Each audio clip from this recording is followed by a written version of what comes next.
tired. Why are you tired? You hardly did anything. I'm the one who did most of the work. Are you almost finished, my boys? Almost. Good. When you're finished, I want you to stack the wood pile behind the cabin. And if you do a good, neat job of that, I'll let you guys go turkey hunting. Turkey hunting? Oh, good. Go back to work. Okay.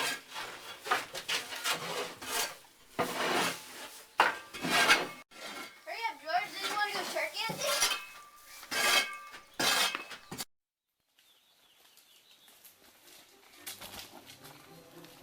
Ain't it great? Dad let us go hunting.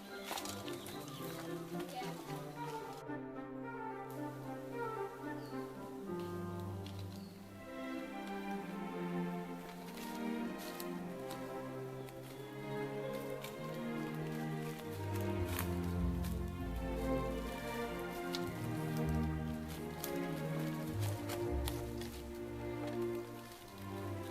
Last week I saw a whole bunch of turkeys over there.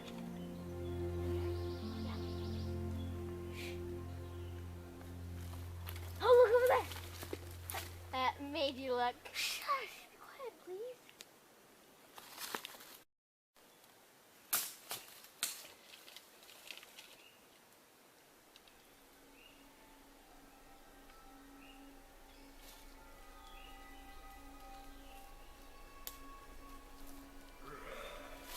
That ain't no turkey. Let's go. Go, go.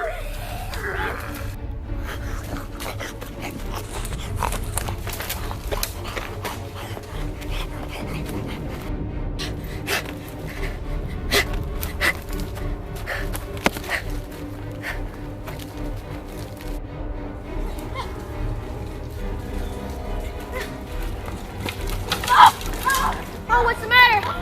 What's the ankle? Oh, you can't stop now. Can you still walk? No! Ow! Alright, top of my back. Top of my back, quick!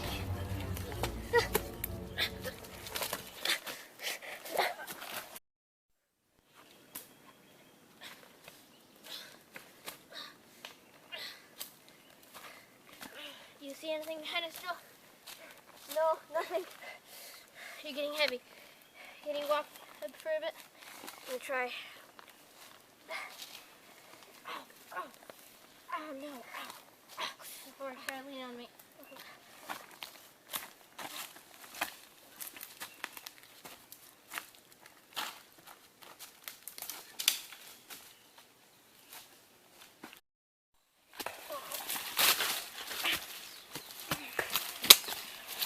You hear that? I think I hear Dad chopping wood. Dad! Oh, Dad!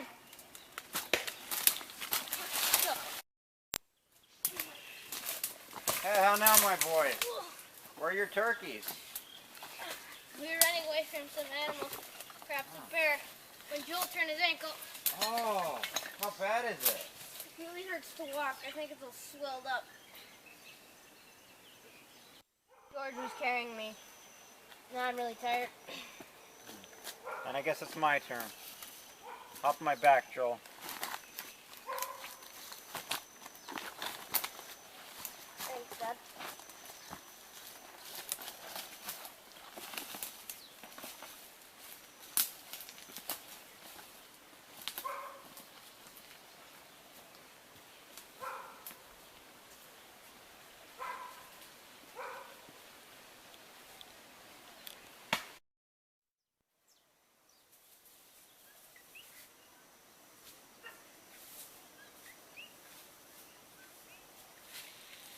There's Mother. It looks to me as if he's crying. Crying? Ah, Joseph has not been behaving himself. He'll get a good switching from me. Mary, what has gone wrong? They've come for George. Will that come for me? Joel, get down. George, help your brother to the house. I'll see to his ankle shortly. Don't be taking that to heart now. I've had that boy too long to give him up at a moment's notice. They'll prove they're right before they take him. but we won't cross that bridge until we get there. What do they say? Oh, it's proof enough they have, and more's the pity. The minute I saw the gentleman, I knew he must be King George. He's his uncle.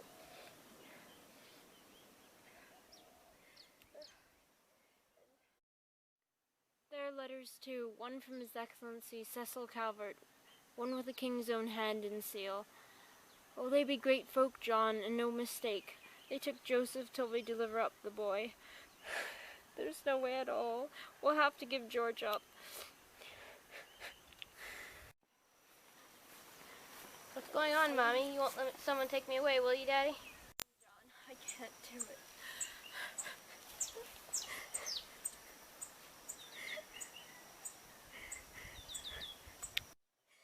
Well, there's nothing to do but say a thing straight out. I never meant that you should know. George, you're not one of the Abels. You're not Joel's brother, and you're not my son. Though I love you as much as anyone of my own. I don't understand. 11 years ago, Father Cornwall found you sitting by the roadside and brought you to us. I set you on Mary's knee, and so far as love and care go, you have been one of ours ever since.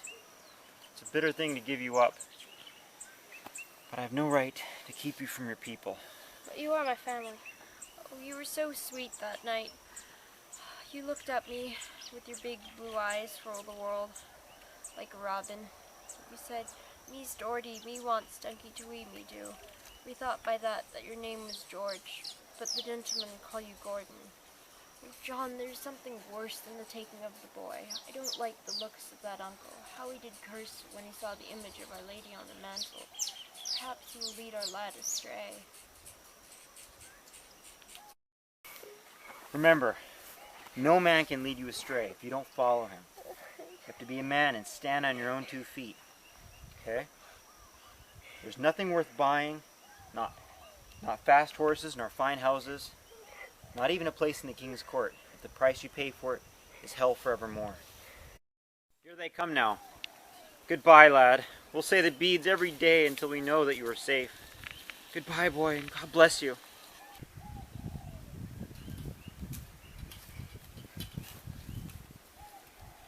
It is the Gordon. But whence come all these marks? You'll explain this. The lad was out turkey hunting when a wild beast frightened him. He ran for his life. Thank God. Thanks to the mercy of God, no harm came upon him. God's mercy. What of your own carelessness, allowing a mere babe to go hunting all alone in the wild? Sir, in Maryland we don't call boys of 13 babies. Besides, his brother was with him, and he carried him out of the woods when he turned his ankle. Well, Gordon is the sign of the House of Ravenhurst. The earls were famous huntsmen, all of them. Godfrey, give the fellow the reward. There's a fat person will repay you for your trouble, my man. Keep the money, your lordship. The boy is yours. I have no right to keep him, but I'm not selling him to you. Ah, if a man has a cabin in this new land, he fancies himself already a gentleman. Godfrey, give the peasant back his brat.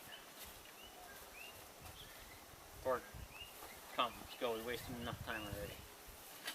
I want to say goodbye, please. Come, the tip is already waiting. I'm going to say goodbye, and I won't go before. Do as you're bid, George. Okay.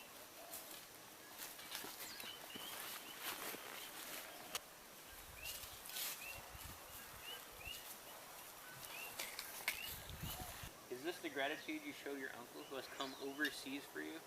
I wanted to say goodbye. He wouldn't even let me kiss my mother goodbye. Kiss? Tell Joel. Such dirty. I'm not dirty, only from hard work from sun up. They're my folk. Joel, he's my best brother. Or, always thought he was. Your folk? But you do not know as yet to whom or what you are. You are Charles Gordon, son of James Gordon, Lord of Rockhaven, 3rd Earl of Ravenhurst. Your mother is Lady Margaret of Douglas, of the line of Sir Archibald Bell the Cat. There are few in Scotland that can boast of such blood as yours, and you are weeping for your folk? The folk of the heir of Ravenhurst. John Abel, Lord of Loghaven and of Chickencoop, and scythe and ox in the frame of Pimpin. His most noble dame, clothed in a patched skirt trailing dirt. And these are the folks of the heir of Ravenhurst.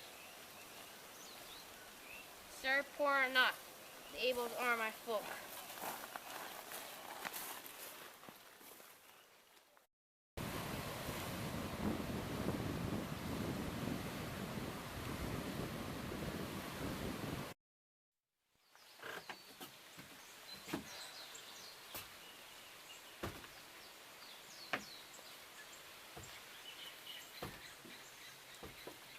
Oh, your lordship. The face you wear holds storm enough to sink the Lady Anne of Glasgow. What has raised the present glum wind? Sir Roger, the swell bears grease in here. He's had me in the cabin talking high and mighty, ordering me at every once half a crack to flop my head on my shins, and getting as mad as a wasp with my frost sprawling instead of... Making a cord bow correctly. But your lordship is learning with astonishing rapidity to act like a jack-a-dandy, for the pleasure of uncle who so dearly loves me. Loves me, so do wood ticks.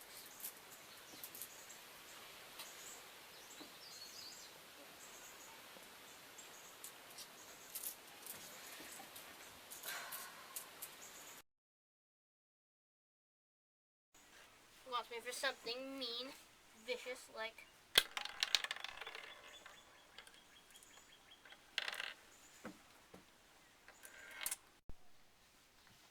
So, for a 13-year lad, you are somewhat shrewd, my little Lord of Gordon.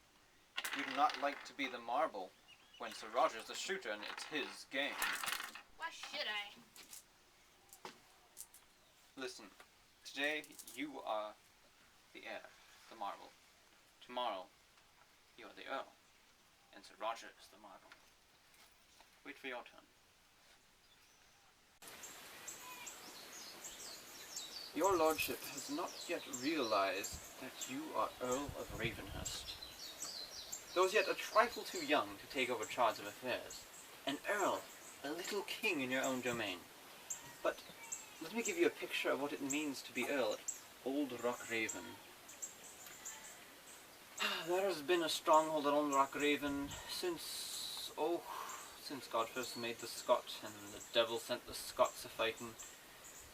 Now that rock, from its shape, or from the ill-omened birds that rested there, has been called since the beginning Rock Raven. The first chieftain of your house to write his name in history was Sire the Braze, a bold and bloody man who wielded a two-handed claymore, the likes of which no other man ever bore. The king had sworn to hang this fearsome raider, but upon seeing him fight single-handedly with a mighty antlered buck and slay him with his own claymore, the humoured king made Fire the Braze an armoured knight and a warden to keep the other men in order. But if your lordship wishes to hear about a knight of honour, as unsullied as the heaven-born snow, let me tell you about Langsword. He was your great-great-grandfather and the man who raised Ravenhurst to an earldom. It was in those old days when monarchs crimsoned their own swords and bore the scars of their own battle wounds. James Stuart, King of Scotland, stood on a jutting rock above the Frith. The sea is no respecter of persons, and the veering wind that whipped the surf sent its mist to sting the royal face. But the storm of another nature raged within the king. He gazed across the agitated waters to the shore beyond.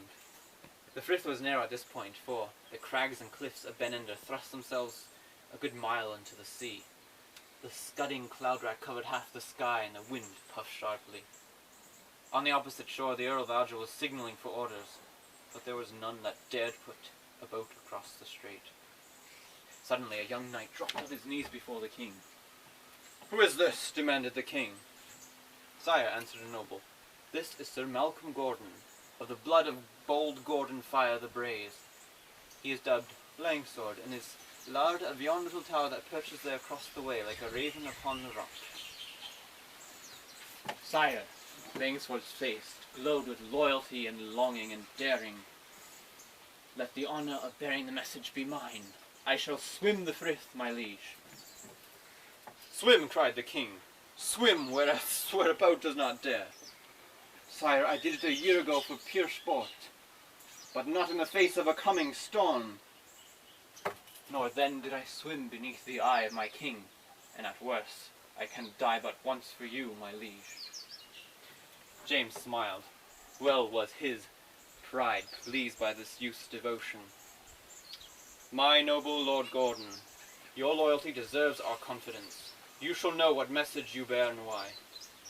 John of Russell has proved himself a thrice compounded villain and traitor. His castle is a very nest for the hatching of border raids, plots, and burnings. Bid Argyll march upon Russell. Raise your own clan and assist. Success attend your valor, noble Gordon. If you win the day, we pledge you shall be belted earl. Langsword kissed the royal hand and strode swiftly down to the beach. Unbuckling his heavy armor, he cast it upon the sand. He stepped out on a rock and dropped on his knees. The Langsword's prayer was brief. Saint Mary, grant me long wind and strong blood. If I set foot on yonder shore, I vow a silver shrine to deck thy chapel in the wood. Amen, answered James. Godspeed, cried the voices from the shore. Saint Mary for King James, cried the Langsword, and plunged into the sea. A wave came trembling in, shaking a fleecy mane. The swimmer rose. The crest reared above him, crashed. He sank. The spectators on the shore leaned, gasping. The swimmer rose. Ho, Scot, well swum, cried James. By Mary's virgin soul, I swear to deck that shrine with blood-red rubies. Thunder muttered along Ben Ender. Lightning played in the clouds, like lancers tilting before a battle. The king strained his royal eyes for a glimpse of the swimmer. The Langsword had gained 3 bowshot space against the sea. Then the storm broke, rain swirling to the mad onslaught of the wind. The frith rose and sank in white. And the swimmer, the tempest had swallowed him. James Stewart strode the cliff, sometimes praying, sometimes cursing. An hour passed. No one dared approach him, until at last. Ho, my liege, look! A light on Ben Ender. The Argyll signals, 2 to the right, 3 to the left. They have the message. Langsword has crossed the frith. Aye, your lordship is a fine keen splinter of old Langsword steel. And Langsword raised the clan, joined Argyll, and then? They pursued that lowlander, and caught him in an act of treason which Henry VIII of England was paying for. As your lordship well knows, the English kings have ever tried to put Scotland in their hunting bags. Russell was hanged, drawn, and quartered as a traitor should be, and Langsword was given all Russell's forfeited lands, made an earl, and a trusted counsel of the good King James. In truth, the plunge of Langsword into the frith was a leap into the high seas of royal favour. Good.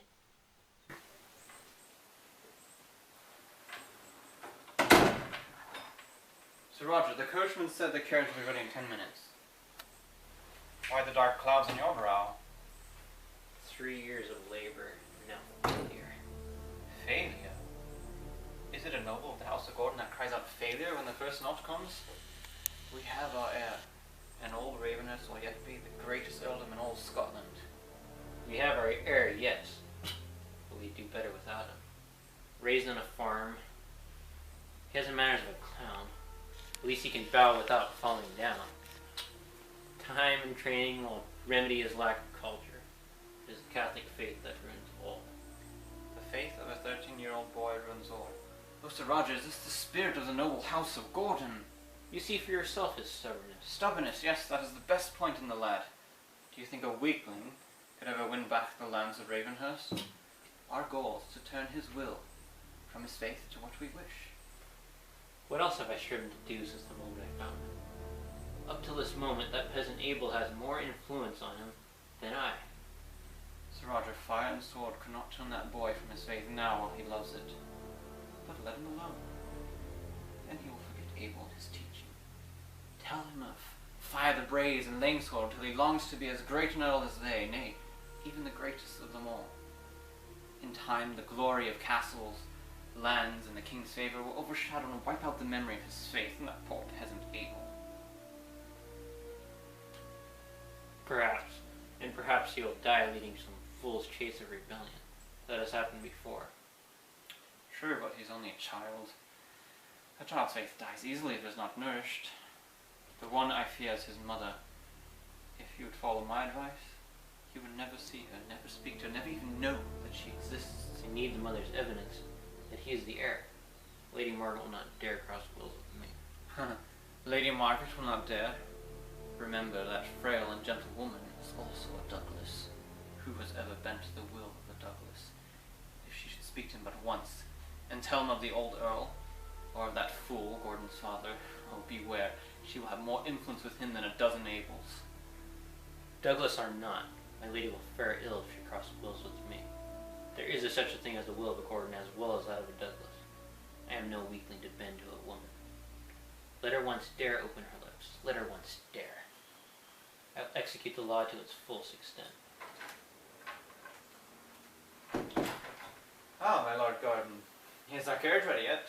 In a few minutes, the servants are still grooming the horses, tying on silly feathers, plumes to their heads. Why so much fuss? Will you never learn that you are the sign of the house of Gordon? Your greatness begins now.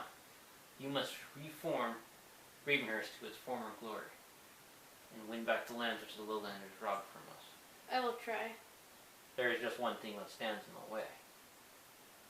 One thing stands in the way and will ruin all if you don't have the sense to give it up. You cannot be a Catholic and win back for Ravenhurst her rightful place in Scotland. King Charles is for the new faith, and will put down with fire and sword any noble who stands for the old. Sir, there's nothing worth buying if the price be the fire of hell forevermore. Daddy Abel said so. Are you going to... Come, my lords. Our carriage is ready to take us to Ravenhurst.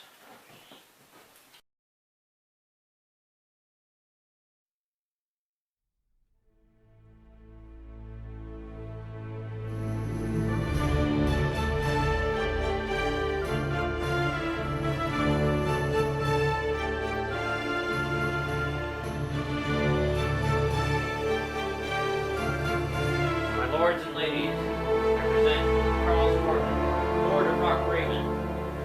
The Gordon! Gordon! The Gordon! Welcome, my Welcome, lord! my lord. Thrice Thrice welcome! Lord, or speak. Are you someone who belongs to me? I'm your mother, Gordon. I welcome you home. Lady Gordon will wisely remember that there are laws concerning the imparting of certain dangerous subjects to youth of our land. I thank your lordship for his kindness, and I am well aware of the laws in which you speak, and I am capable of conforming myself to them. Come, Gordon. Come along, my son. Oh, how much he resembles his father. Ah, too much like the Earl, I fear. May God grant him a better end.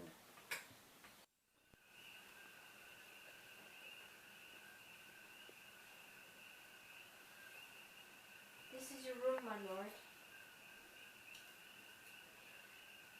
May you have a good night's rest, my lord. Thank you.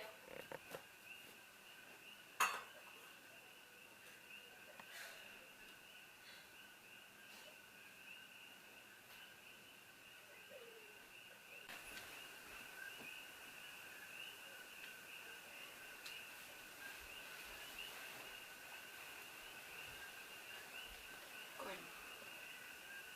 I'm sorry, my son. We never put anything on this stone, my son. Are you alright? Are you lonely in this grand old house? I was thinking of Joel and the folks at home. I couldn't even say goodbye. I know. But you're not angry at me for crying for my folks. No. Rather, I'd be grieved if you had no love in your heart for that woman who, in spite of your poverty, took you in and was a true mother to you. Someday, when you are given your rights, he must do great things for them. But for now, all we can do is write and tell them of your safe arrival. Oh, that would please him. Daddy Abel couldn't read it, but they'll wait till Father Cornwall comes. Father Cornwall? The Abels are Catholics, and I'm a Catholic too. Holy Mother of God, I thank thee.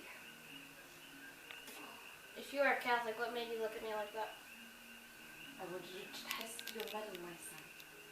There's only one coward in the house of Gordon. Had you shown a spirit like Sir Roger's, I would have disowned you even though it broke my heart. The Earl of Ravenhurst must always stand for God and our blessed mother. Above all else, let the cost be what it may. There are many things I need to tell you this night, my son. Things of import, matters that could not be trusted to a coward. And it was for this reason but I tested your mettle, my son. And your mother's heart was glad to hear it ring back of true Gordon steel.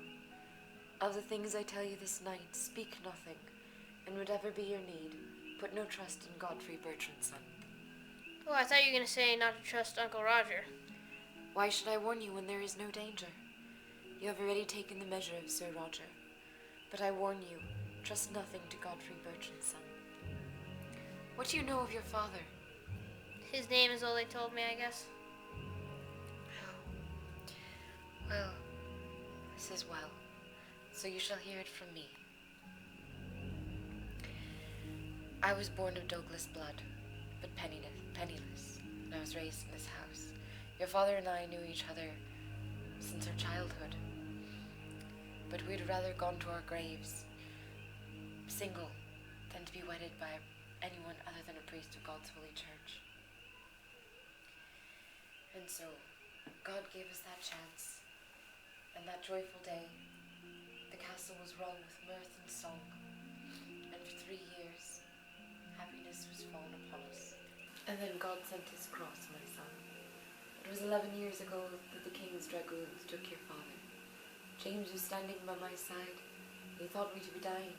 We could hear the trampling footsteps of the guardsmen down the hall. Courage, little comrade at arms, James said. The battle roars, the bugle cries calls.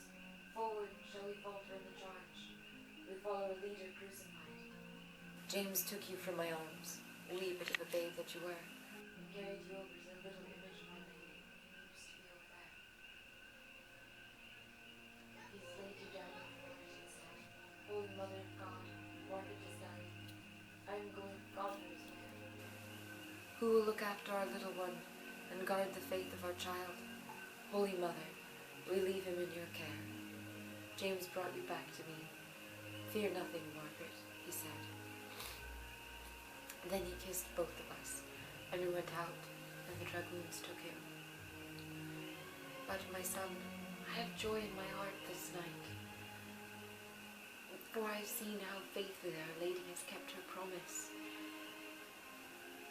And we shall cling to each other, and trust the sweet Mother of God for what she has done. So where's my father now? God only knows. It's been so long since they took him. I hope that he's dead.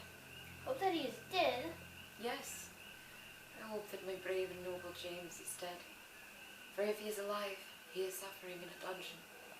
Suffering from thirst, hunger, barack, I know not what. Mother, perhaps you see Father Cornwall was so wise. I guess all priests must be. Next time we go to Mass, the priest could help us find about Father.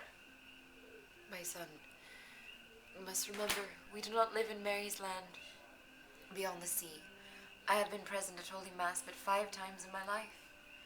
Even should the Holy Sacrifice be offered near us, there would be small chance of our being there. Sir Roger watches like a hawk. Come, I need to show you something. Sometimes, on a Sunday, when I am yearning for the Lord, to receive him in the Holy Sacrament, I come into this room and kneel and say a prayer. This stone has been a relic in the house of Gordon for a long time. Many gone by years ago, the priest of God would use this furniture as an altar, and many times the angels covered their faces and bowed and prayed the Sanctus in this room. And so, this is where I come, for comfort and to receive Jesus spiritually, since I cannot receive him in the Holy Sacrament. And you can do this too, but we must never come together, and if we do, only for very few minutes at a time. If Sir Roger were to learn of this, even this small comfort would be denied of us. Uncle Roger is mean to you, but now that I'm here, if you dare say anything, I'll... You will keep your temper and hold your tongue. If you fly into a passion, you will only do great harm. Nothing, Sir Roger says, can wound me. Only those that we love can cause me grief. Let me see you grow up day by day, as such a son as such a father would deserve. This would make your mother very happy. You have not told me about the folks who raised you so kindly and brought you up in your faith. Well, Daddy didn't say much, but he said that Father Cornwell found me sitting by the roadside and brought me to them.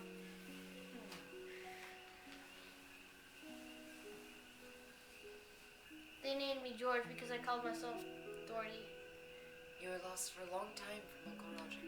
After the dragoons took your father, I was ill for many months, and they thought me to be dying. So a messenger was sent from my brother. Your Uncle Stephen is one of our brave hunted priests that neither prison nor the fear of death can drive from Scotland. He came at the risk of his life to give me the last rites of the Holy Church, and took you with him, promising to find a home for you where your faith will be guarded. He passed out with you hidden under his long grey cloak, and a trusty clansman rowed him to a sea-going frigate. Why didn't he just tell Daddy Abel instead of leaving me by the roadside? That was a queer thing to do. Rather, it was a wise thing to do. Had this kind farmer known whose child he took into his house, Sir Roger would have put him to prison for helping to kidnap you. Neither did Stephen go to a strange land and set you down by a roadside and leave you to the hand of chance. He knew well the wisdom and charity of the good priest to whom he entrusted you with, and he remained in hiding a few weeks, until he had learned what manner of man was the John Abel in whose care you are. But Sir Roger never gave up the search for you, my son. Finally, he offered a large reward to anyone who had information about your whereabouts. 1 year ago, poor seamen gave Sir Roger a clue that he might search for you and bring you back to Scotland.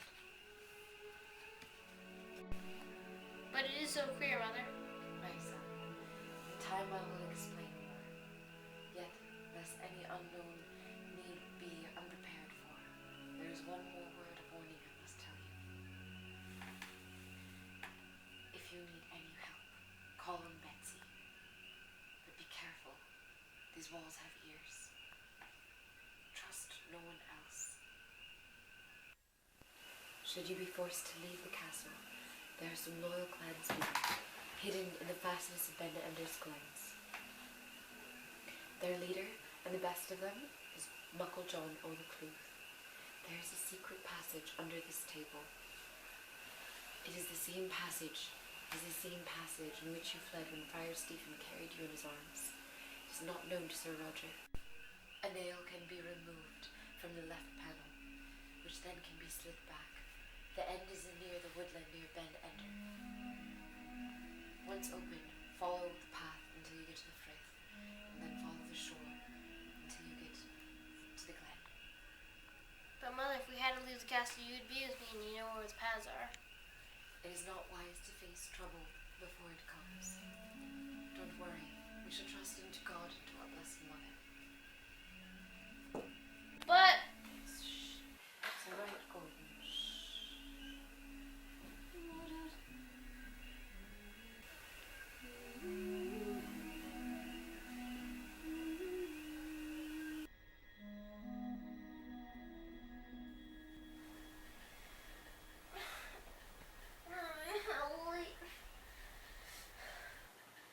it's broad daylight. I'm not in the same room. Yes, I am, but the table's not the same. Where's the sacred stone? I'll turn around.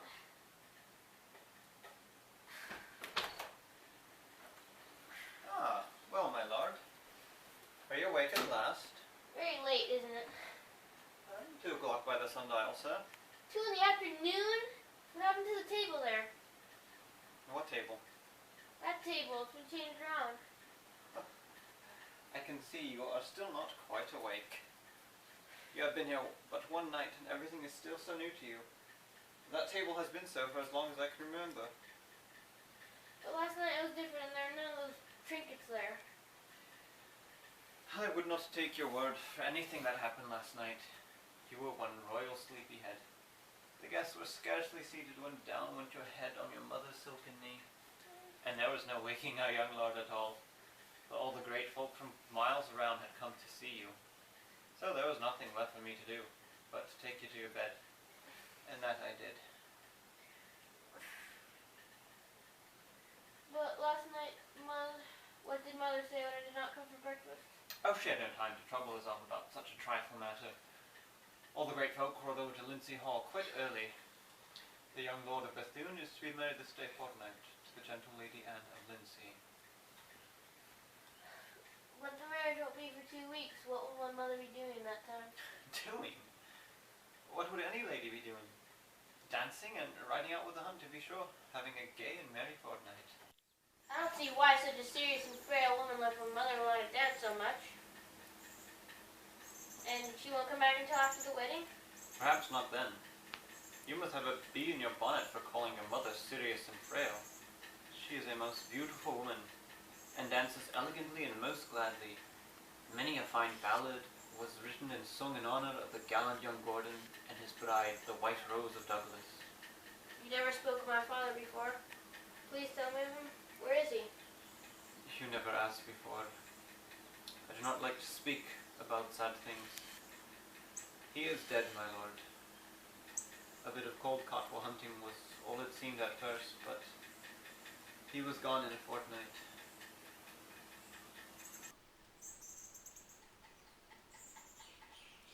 Come, come, my lord.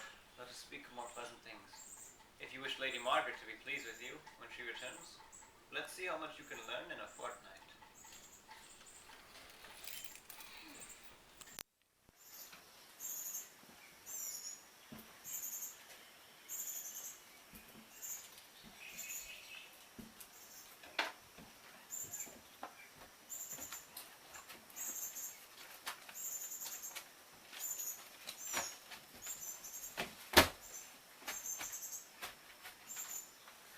Well, my lord, are you planning to build a monument, or to use them for the breastworks of a fort? You are laughing at me, Godfrey. You see, Mother will come in a day or two, and I want to show them to her. Show her the last 2 or 3, then. She would hold up her dainty hands in horror if she should see the first attempts. Uncle Roger will laugh at them, but she will not. She will know I tried my best. Anyways, the last are better. Indeed, you had made remarkable progress in these 2 weeks. You will be a scribe one fine day. Oh, Godfrey, it's the carriage! It's the carriage! Mother is coming!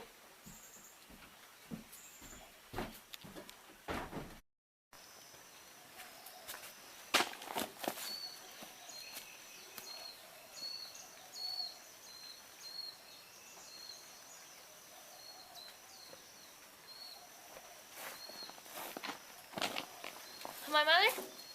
My mother? Is she ill? Oh no, Gordon. There was no need for her to leave the merrymaking. Matters of state brought me here. She may as well remain till the end. When will she come, Uncle? In a week or so, perhaps. Have you studied well?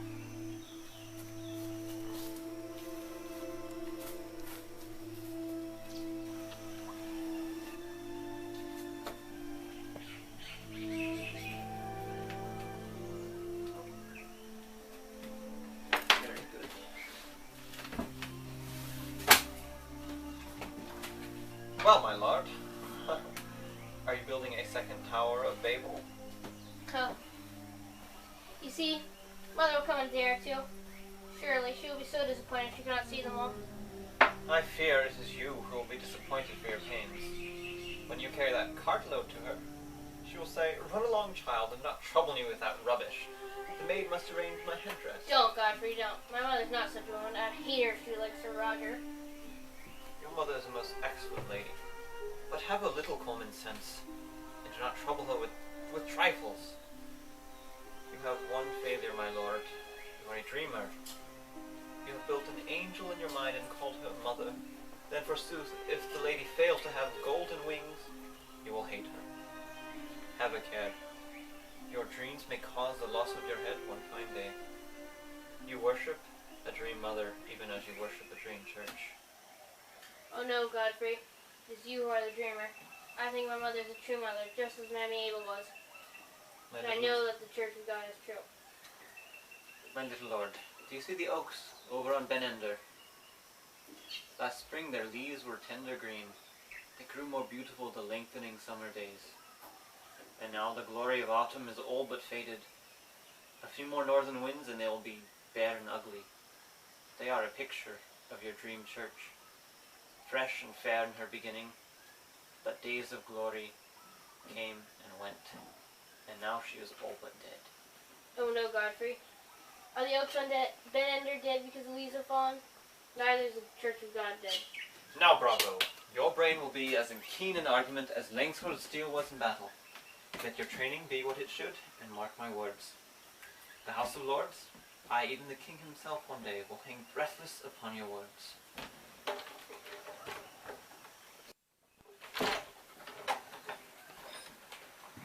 Pardon the interruption. The Lady Margaret has sent good news. It will be of great benefit to you in time. Is she coming home tomorrow? What is it? Coming home? Oh no. I doubt that you will ever see her again before reaching manhood. She has been chosen maid of honor by the Queen and must go to London at once.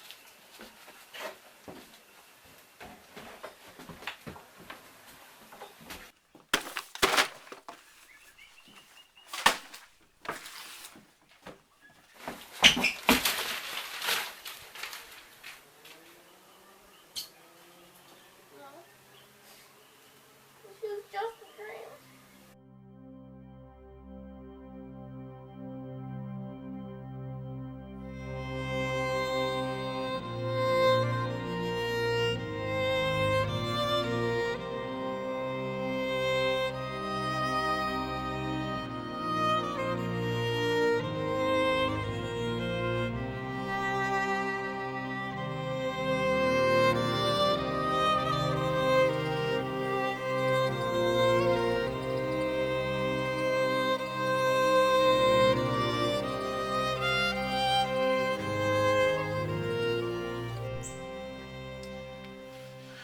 Oh, how warm.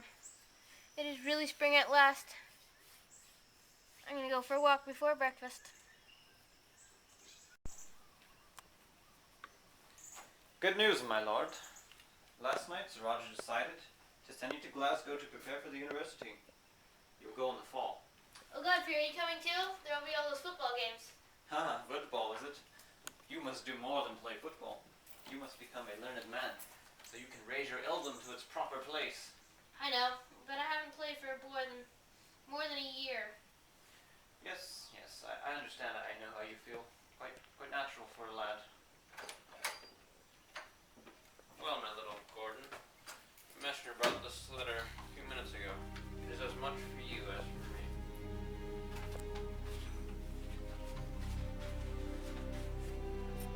Greetings to old Ravenhurst. I wish to share good news. I have come into great favor with the Queen and among the young noblemen. I have made a conquest. Soon my widowhood will come to an end. Next month I am to be married to Lord William de Lack, the Earl of Whistle. Can't read that. He is the sole heir to great property. Forgot all about me. I never want to see her again. Gordon, I am much pleased with your progress in the study. You have a brain and use it. Now I'm going to give you the best education to be obtained in Scotland. Oh, thank you, Uncle. When am I going? I do want to go so much, and I'll study. Oh, I'll study, Uncle. Godfrey will take you to Glasgow next fall. But you not stir one step from here till I have your word that there'll be no Catholic nonsense when you're away. Let well enough alone, my lord. Let that dose sink in.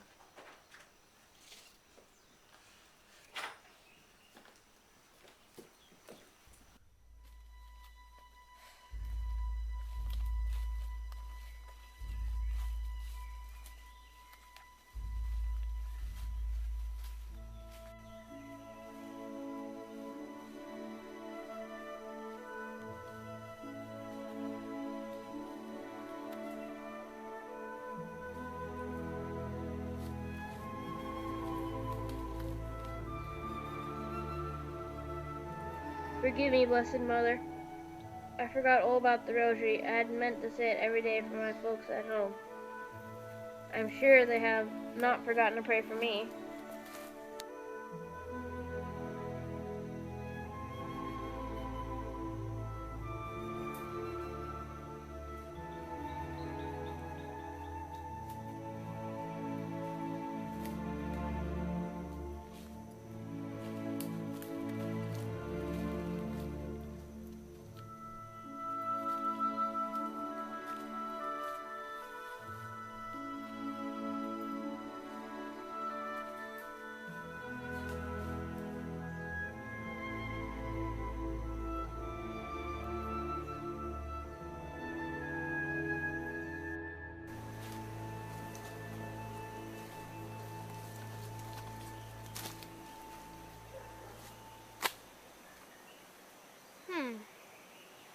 carves this here?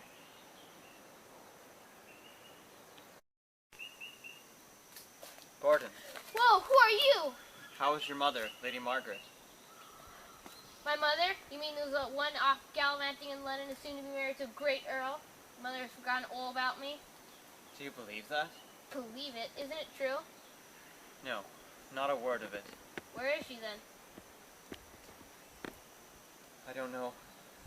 But Gordon, I know your mother very well. I know Margaret of Douglas. Poor Margaret.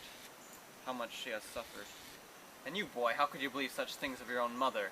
Godfrey said so. Uncle Roger must have lied to him. Godfrey is your friend. The best friend you have, isn't he? He's always been kind to me. Oh, yes, very kind. He tells you what a bright lad you are, and that you will be the greatest earl old Ravenhurst ever had. How do you know that? Godfrey is Bertrand's son. Do you know who Bertrand was? Bertrand was a traitor to the house of Gordon. Remember this, boy. The devil with the oil of flattery upon his lips is a double devil. So Godfrey said she is in London. Did she speak much with you before she disappeared? Yes, she spoke. I think she spoke to me when I first arrived. That is, if I didn't dream it. Did she speak to you of your faith or of your father? You need not fear tell me. You know to whom you are speaking, do you not? No, sir. Who are you to know so much about me and my mother? I'm Stephen Douglas. Uncle Stephen? Donkey Teely? You've changed much since you used to call me by that name. Tell me, did your mother speak to you of your faith or of your father? Yes, Uncle Stephen. That is, if I didn't dream it. She was going to tell me more, but she stopped strangely all of a sudden. Do you know what penalty she was to pay for such talk? No, Uncle.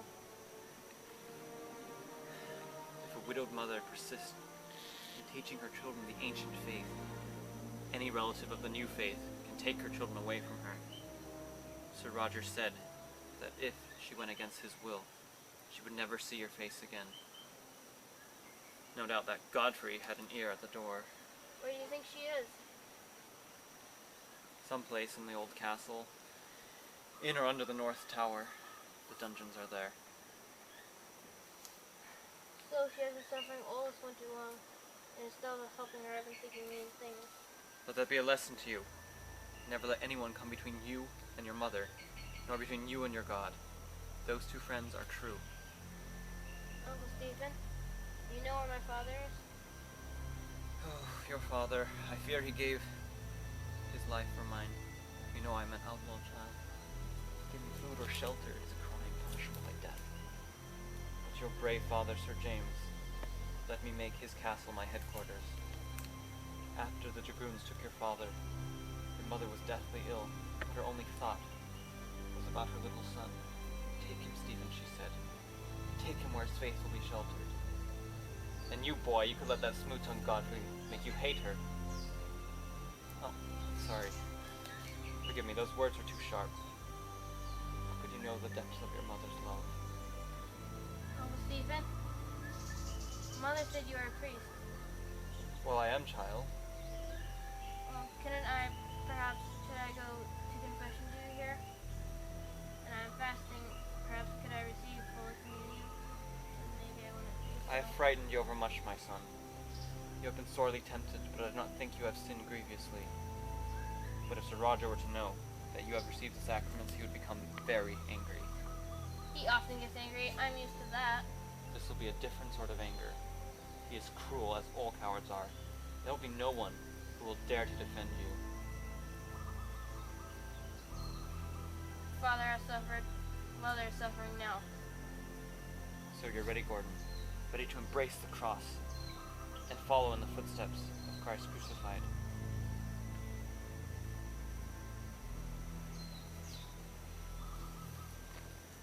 Why are you covering my eyes? It is not wise for you to know where the good Lord is hiding. Do you think I would tell? No, you would not tell. But Godfrey will ask sharp questions and will judge from your face when he learns the truth. Bertrand's son is cunning, but he cannot learn from you what you do not know. So you will go with the bandages over your eyes. You we can examine your conscience and prepare your heart for the Lord as we walk. Come.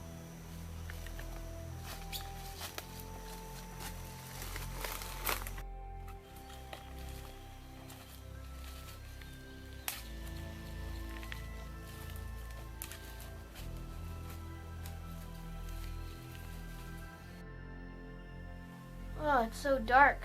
Yes, Gordon. Are you ready now? Yes, Uncle. Bless me, Father, for I have sinned.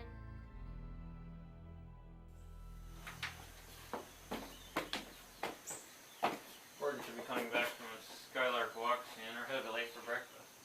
I think he's coming over to our side, eh, Godfrey? You can probably see him coming back from the window of the old Earl's room. The view from the hall is far better, my lord.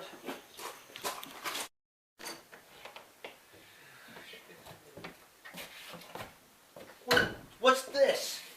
Rubbish and trinkets and candlesticks on the sacred stone? Who dared? Please, my lord, the young gentleman just rose. I had no time to clean. Clean it? I'll have... You know well. Every servant knows very well that nothing is to be touched on this table and that nothing is to be placed on that stone. Please, my lord, we thought you had changed your mind, my lord. Your orders, my lord? My orders? Who said it was my orders? Master Godfrey, my lord. Bid Godfrey come at once. Yes, my lord.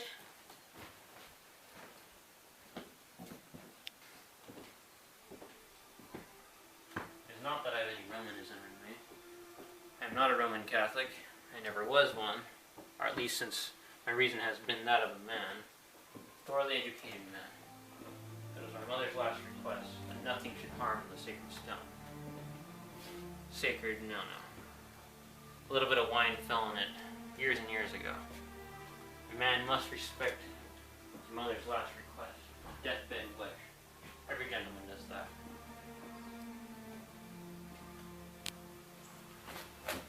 Please, my lord, Sir Godfrey cannot be found, my lord. But I can change everything around just like it used to be. The stone has not been harmed, my lord. We only put a few things on it. Let's talk, girls. Set to work.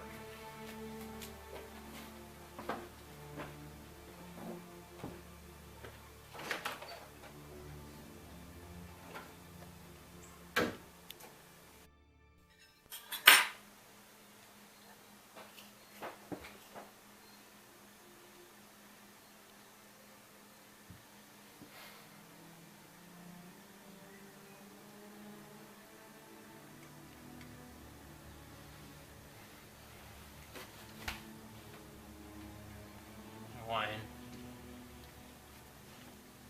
Nothing but a few drops of wine. A few drops of blood red wine fell on the stone years and years ago.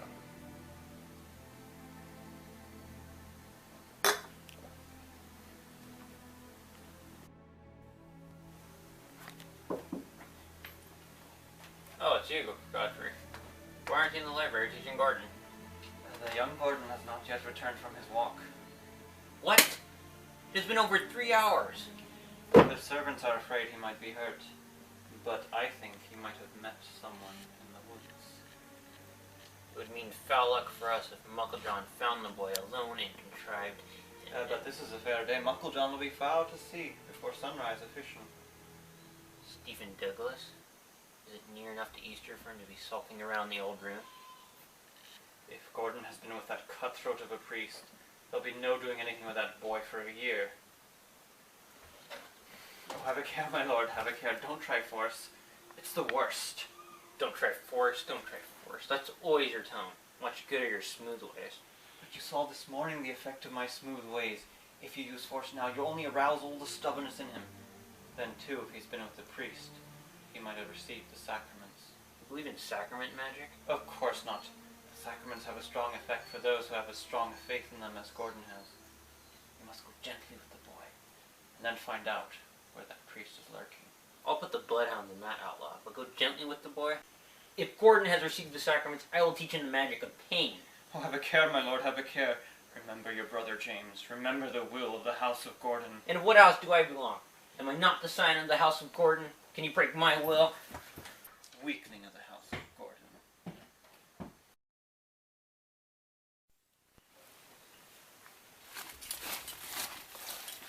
Explain your conduct. Anna? You've been gone a full 3 hours and had us all worried. Oh, I'm sorry, sir, if I caused any trouble. It was just such a lovely day that I got lost track of the time.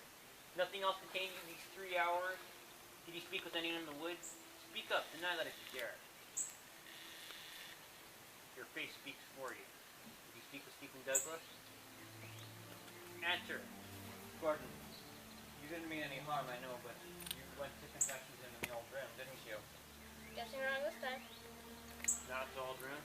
Where then? The cave among the cliffs? The cavern by the first side? The hollow back of Ben Ender? Answer, will you? The Gordon does not know. Can you not tell it from his face?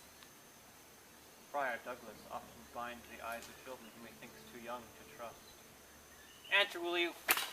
Don't, my lord, don't! Answer, you dare to be stubborn with The child does not know, I tell you. He replaced Godfrey Bertrand's son. He would have his lesson long before if it weren't for you. He will learn with whom he is dealing with. Open-faced rebellion, talking to outlawed priests, receiving treasonable sacraments, even refusing to answer when spoken to. Much for good your religion does to you, young gentleman. You ever hear the fourth commandment? Fourth commandment says, honor thy father and thy mother. It doesn't say one word about uncles. You will know whether or not you must obey uncles when I'm finished with you. Stephen Douglas is not your uncle, I suppose, yet you do his bidding, young upstart.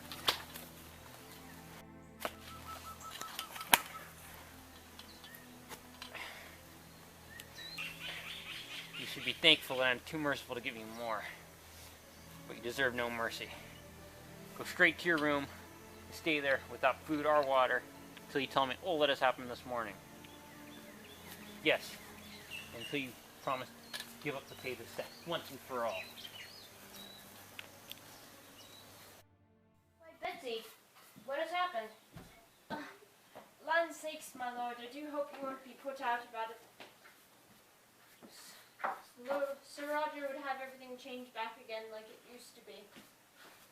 Put out? No, indeed, but how did it happen? Oh, God bless you, my lord. You never fuss about things at all. But his lordship, Sir Roger, what a temper he flew into when he found out it was changed. Sir Godfrey gave us orders, my lord, and we did it whilst you slept. It was the best night. But for Our Lady's mercy, lad, what happened to your face?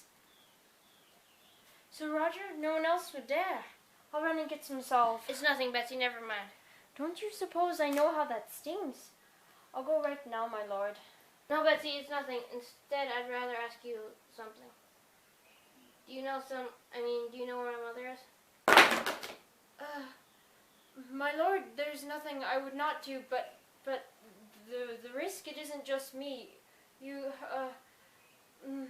It's my mother, It's my mother. She's an old widow, my lord. The few pence I make is all she has. I cannot lose my place.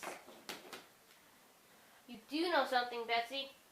Tell me, no one shall ever learn from whom I learned it. Well, none of us servants ever believed Lady Margaret went gallivanting off to London. The Countess is gentle, my lord, and kind, very kind. Cheery always, but not gay. She was always planning things for the poor, or sending little comforts to this old granny or that in the village. She was not run from one frolic to another. We were ordered on our lives not to let the village folk know she was no longer in the castle. And when Master Godfrey began getting second helpings from the cook, he always feeds the prisoners down in the dungeon. That made us think. Prisoners? Where are they kept? I never saw one. Oh, they're always prisoners in great castles like this. They're kept in the dungeon under the north tower. But my lord, you better mind your eye today. Do not cross Sir Roger when he's in a temper. He'd sooner as eat his supper as throw you into one of those pits. I'm fearing you're in trouble with him now. No one else would dare strike, my lord. I'll go run and get something to take out your pain. But do you know anything else? No, nothing else, my lord.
enough of disobeying uncles. You take my mother out of that prison. Underage or not, I'm Earl. You shall pay for your lives and for your... Hunger and thirst will tame you, my angelic nephew.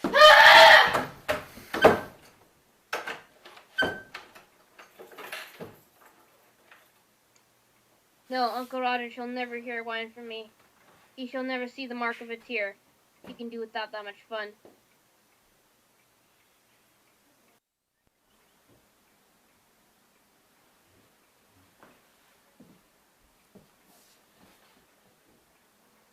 And in a way, I did deserve what I got. No boy was ever so mean to his own mother.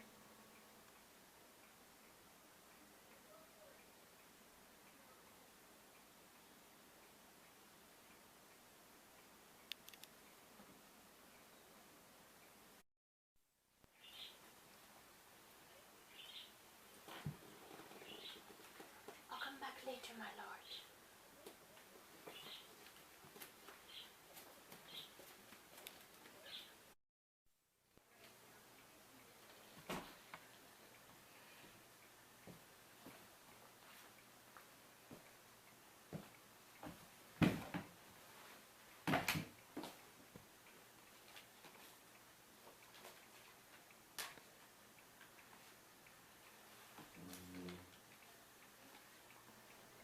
My son, in prayer the thought has often come to me, that as you were sent out all alone to learn your faith, so you shall stand out all alone on the day when your faith is tried. What will that trial be? Pain of mind, of body, of both? I do not know. But always I feel I shall not be near to blunt the jagged edge of that pain. Yet I can tell you, my son, you are not the first Gordon who has suffered. As you read about your great-grandfather, you will see how knights of Christ do win their golden spurs. Courage, then, my son. Whether I am living or with the dead, my prayers shall plead for you in that hour, and accept this small gift. It is all I have to give, child, save the heart's deepest love of your mother.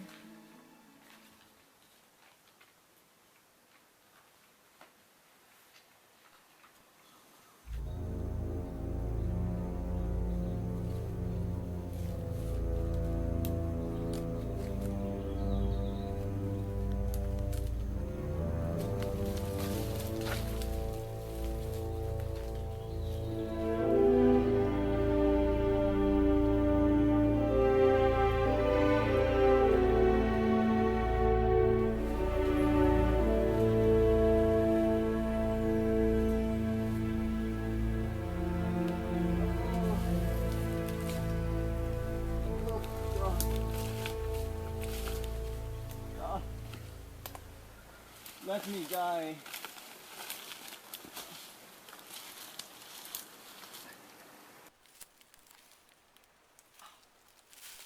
Mother of mercy, can this be you, Friar Walter of Arnold? Your ears are sharp, my lord, and it is the kind heart that makes them so. But go, most noble sir, you know that I am outlawed. Listen, worse than outlaw you. You've been racked. Go. Go, my lord, you must not be seen speaking to me. Think I would leave you here? Not the first outlaw that has found refuge at Ravenhurst. It is in my mind that you have been racked for not telling that Holy Mass is celebrated in my castle. And for sparing me that you have suffered. Let it pass, Sir Angus. Leave me here. You're risking your life uselessly. All will be over by sunrise, and heaven is as near here as it is elsewhere. For yourself you never think. But remember the clan, and all those poor orphans at the castle are depending upon you. Father, to Ravenhurst you will go, whether you will or no. Had I the strength of other days, I would carry you. That I cannot do now, but there are those who can.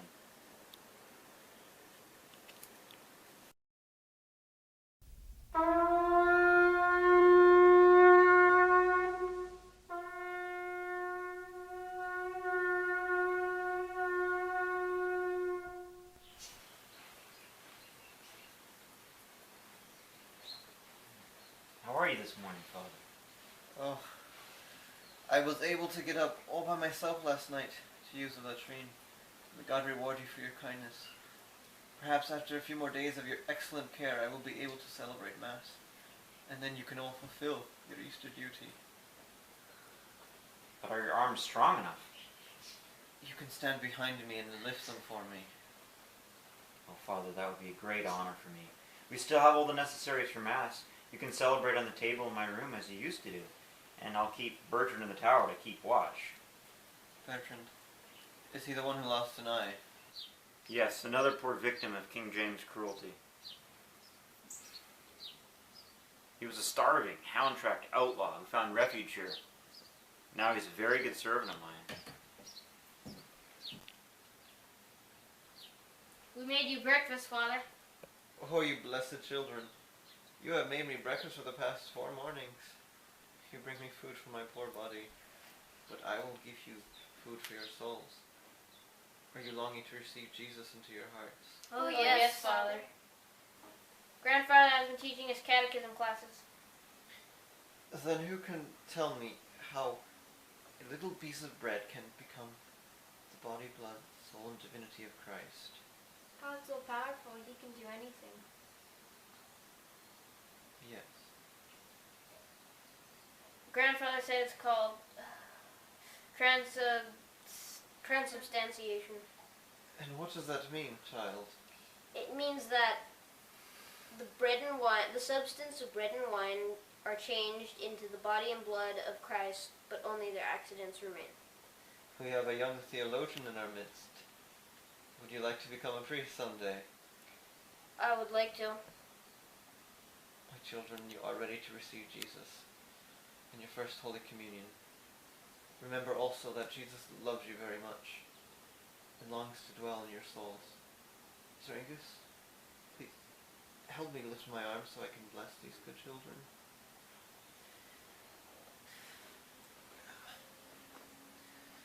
Benedictio Deum omnipotentis Patris et Filii et Spiritus Sancti descendat super vos et maniat semper. Amen. Thank you, Father.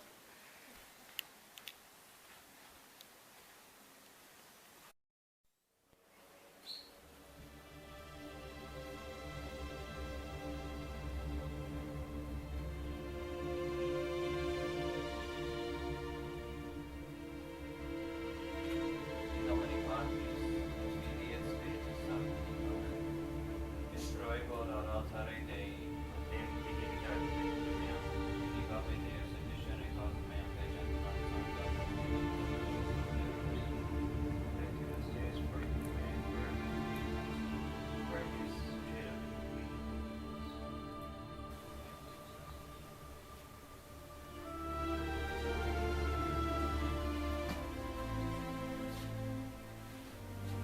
Dominus vobiscum. Spiritu.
plain sword he wields.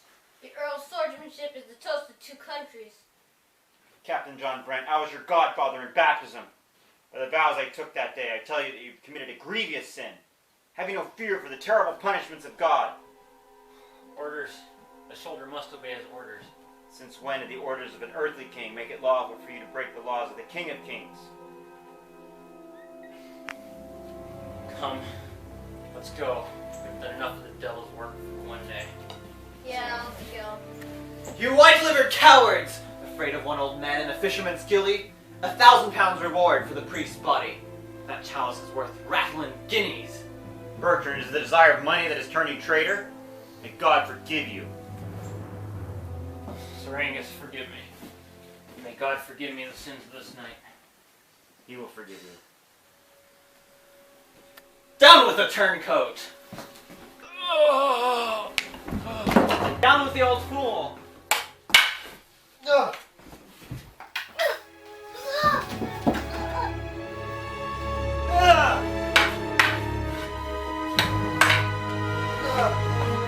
Kill him!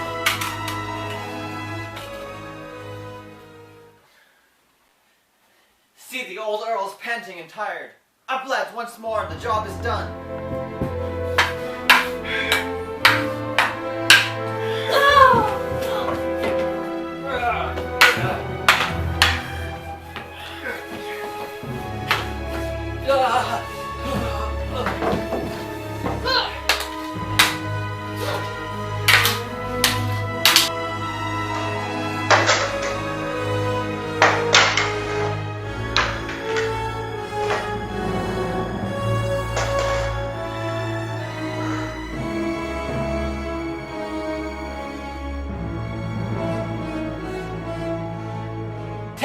Take him away. Bertrand, have a care. You've spilled the blood of a priest this night. Young Uncle John's and Brent's. If you touch that chalice, the blood of God will be on your hands. Leave the chalice alone. There's always bad luck with it. There always is. I can see to that later. It's worth guineas. Rattling guineas.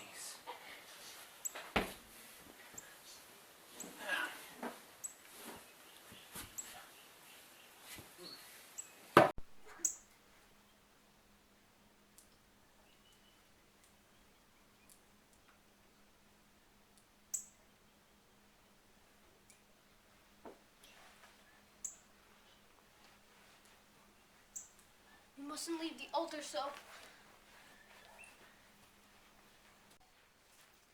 No, Stephen. Only priests can touch holy things. But there isn't any priest now. Friar Walter was the only one we ever saw. Stephen, you know it's a sin to touch holy things. At times like this we can when there isn't any priest. Sir Angus said so. Grandfather said so? And Friar Walter, too. Are you sure? Yeah, I'm certain. Don't go! Aren't you afraid to pass those? Stay here, Roger. Margaret, hold him.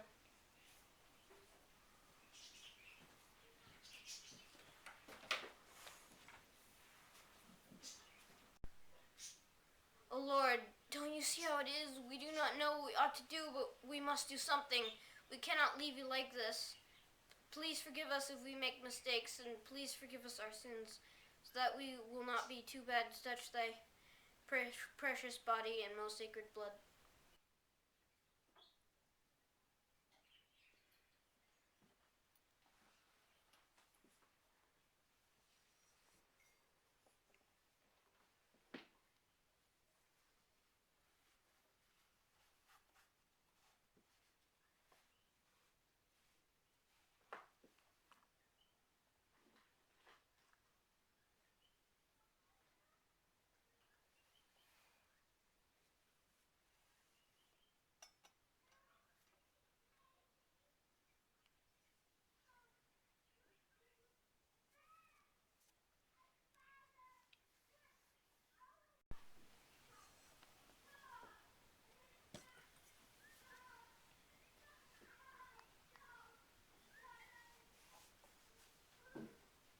What's that? I hear someone coming up the stairs. Maybe it's Bertrand. He said he'd come back for the chalice. Hey.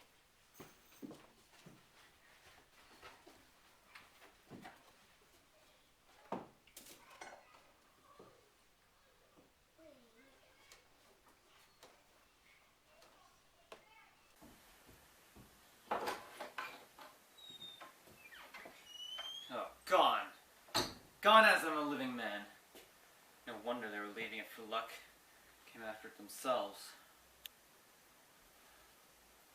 No, wait. They still have to take that old fool to the dungeon.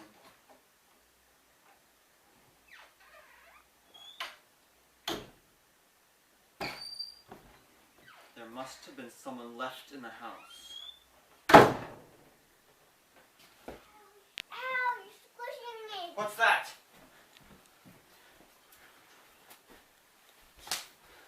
Where's that chalice? Don't deny your knowledge. I'm not denying it. Where is it then? Do you think I can tell you? Stubborn mule. Who else is here? Margaret? No, better. Stubborn baggage. Who else is here? Roger? Where did you put that chalice? I didn't touch it. I even told them not to. Who? Oh, Steve. Don't say a word, little coward. Is there no drop of Gordon blood in you? Bertrand, leave the baby alone. If you want to take spite out on anyone, take it out on me. I'll give you enough to go, and enough to spare before I leave, you molehead. Now answer me, baby. Who took that chalice? Don't tell Mother and me if I say anything. Small help your mother can be to you. She's in prison. Now tell me, where is it? Ow, ow, don't. You hurt so. Where's that chalice? Oh, please don't. I'll give you fine things when I grow up if you do. Fine gifts of little Lord Landless. Ow! Ow, please stop. Stephen's up there with it.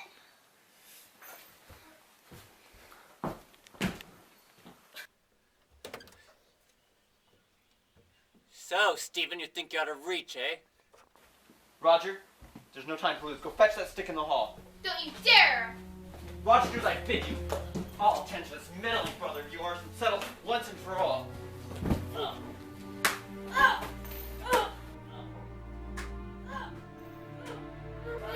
Give me that stick. Hurry up.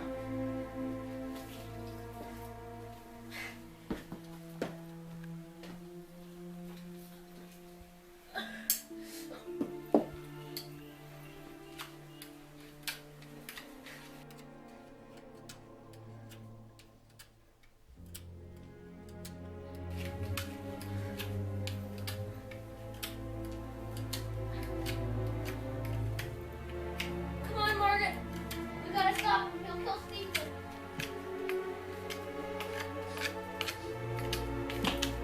Ow! Ow! Ow! No!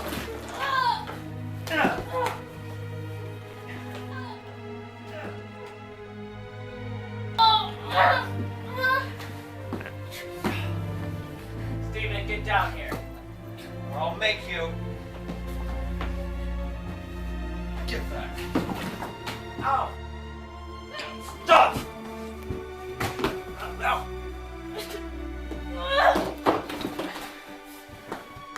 Roger, help us!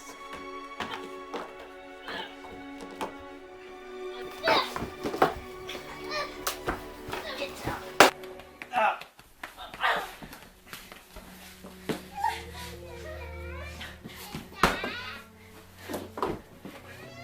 Get here, James. Stop it!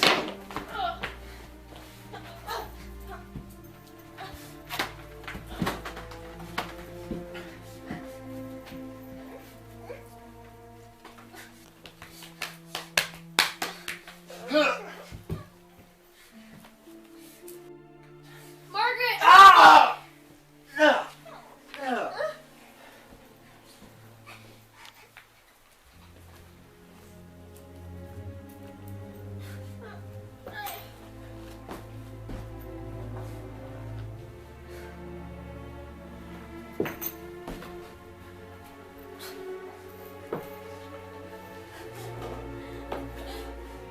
Stop it, James. I'll deal with you.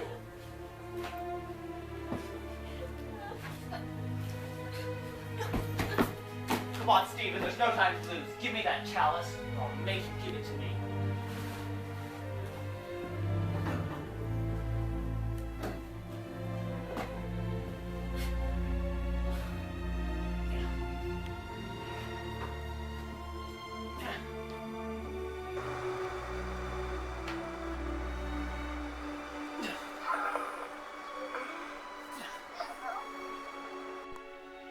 Pray, Margaret, pray. He'll kill Stephen. Stephen will never give up. Oh, you'll kill him.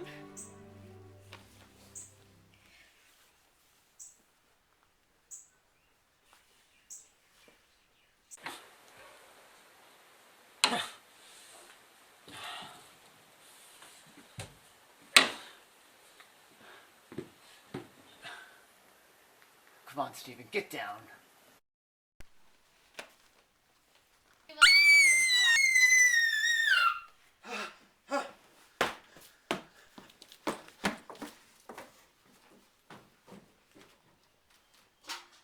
It's not the trooper at all. It's Uncle John underneath moving him. Come out and help us. I can't move the body.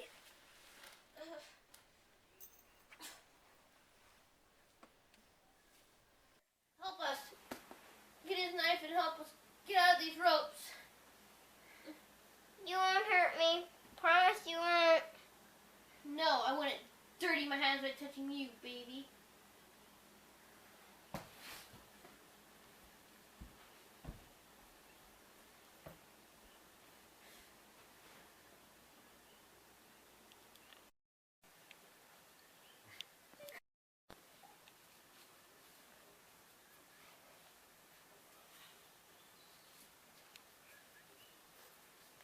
Thank you, Roger.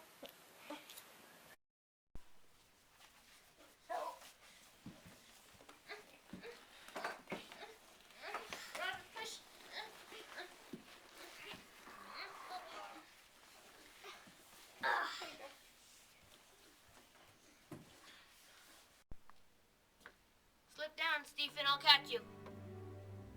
Margaret, get me a stool.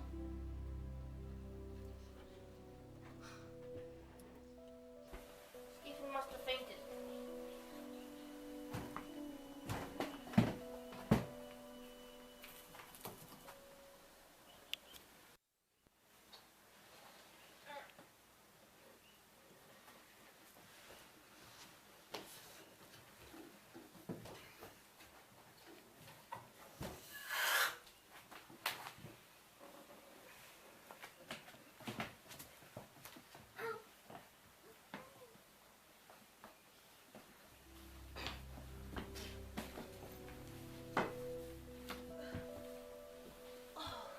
Stephen, all the blood.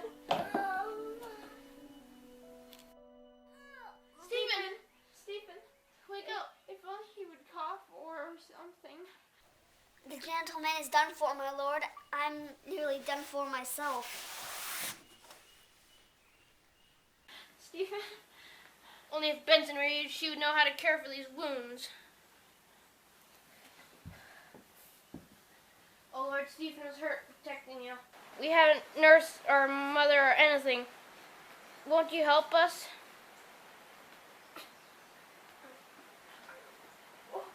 Oh, Stephen, we thought... What's that noise coming up the stairs? Bertrand! That's not Bertrand. It's Benson! Benson's here!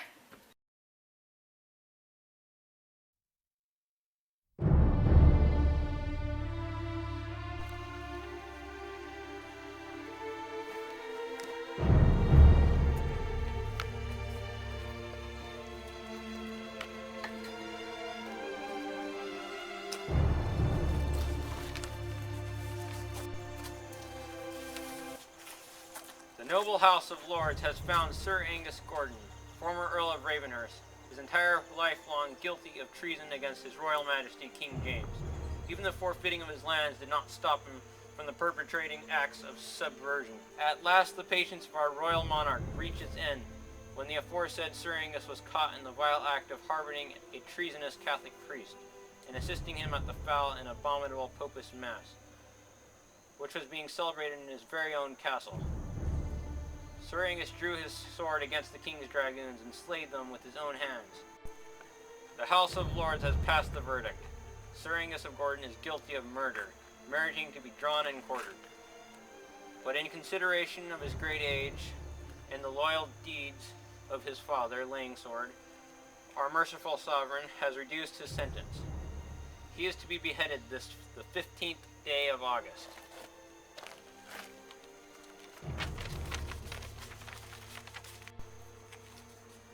Look here, the poor Catholic orphans of Ravenhurst. What good your idolatry did you? Go home. This is no scene for your young eyes. Where are you going? They're making fun of us. Coward, weakling in the house of Gordon. My Lord Russell, I thank you for your courtesy. Proceed. No, I can't. Alan, the sin of this lies in the judge, not in the executioner. Don't bring yourself trouble because of it. But my lord, you always brought trouble on yourself by helping out others even though you yourself were poor. You fought for a true monarch, our good Queen Mary, Queen of Scots, and that wretched King James, your own son, condemned you to death. Strike now or rot in my dungeon. No, I can't. Curse you! A headsman, 50 pounds. 100 pounds. 500 pounds.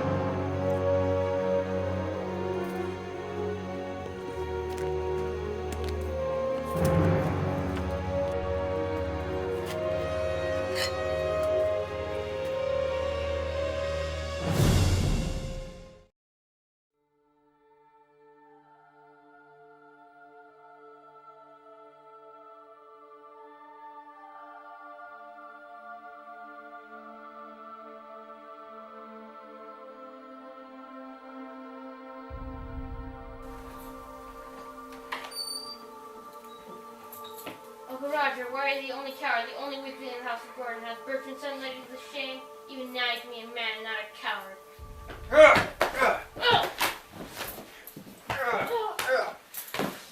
Jerry! Sir Roger, no! My lord. Sir Roger, no! Enough, my lord! Enough! Enough! My lord!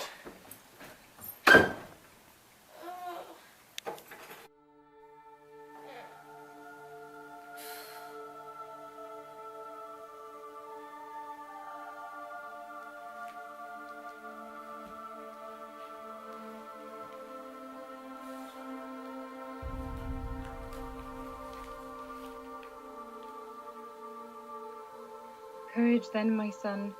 Whether I am living or with the dead, my prayers shall plead for you in that hour.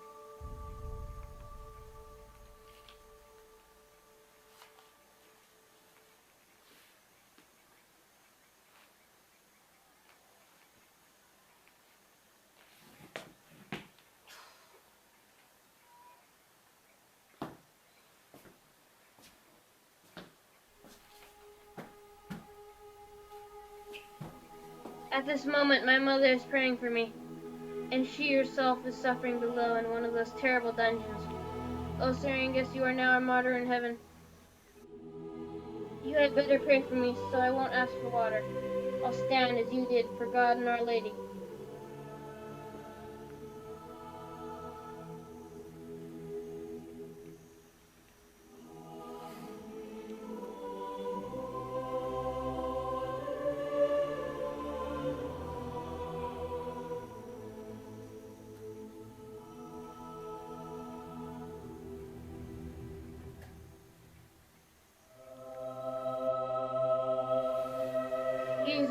Jesus, I am tired.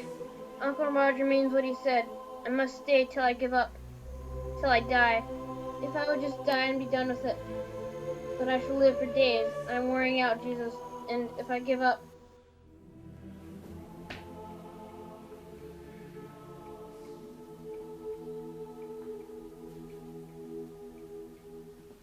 Oh, the thirst burns. You won't let me say those words. You won't let me fall.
secret passage opens from under this table.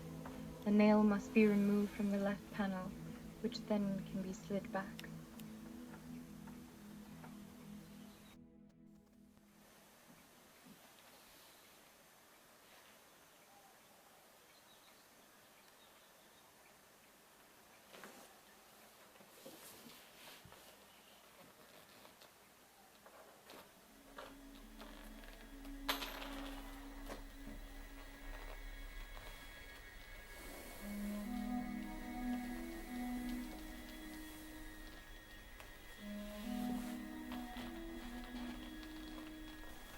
So we find Uncle John, get Mother, and surely there will be some little stream of cool water.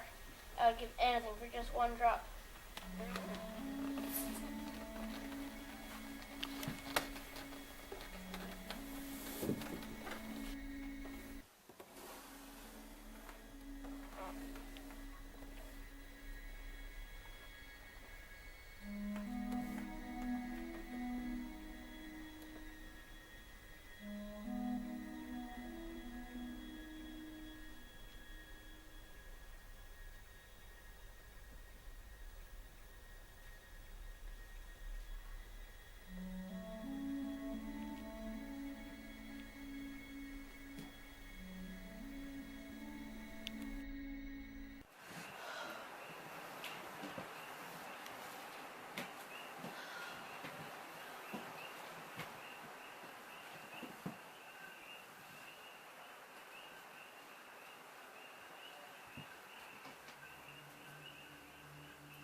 My lord, you were too hard on him. I told you, I warned you, not to use force.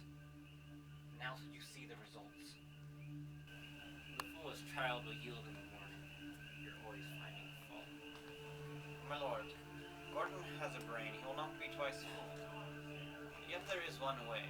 In that, Tomorrow morning we will go to him. Tell him his courage has won our hearts. We must respect a faith that can make so young a lad so strong. We must give him full liberty to practice religion privately. of all the folly, are you mad? Mend the folly, my good Sir Roger. Mend the folly with this. You mean? Oh, its action is very gentle, my lord. As the warm days come, a paleness, a weakness, just a slight malaria. But in the autumn, all the gentlefolk from the countryside will come to the funeral of this promising young boy, and the mourning uncle. Well, it'll be very sad, of course, but the mourning uncle will be Earl of Ravenhurst.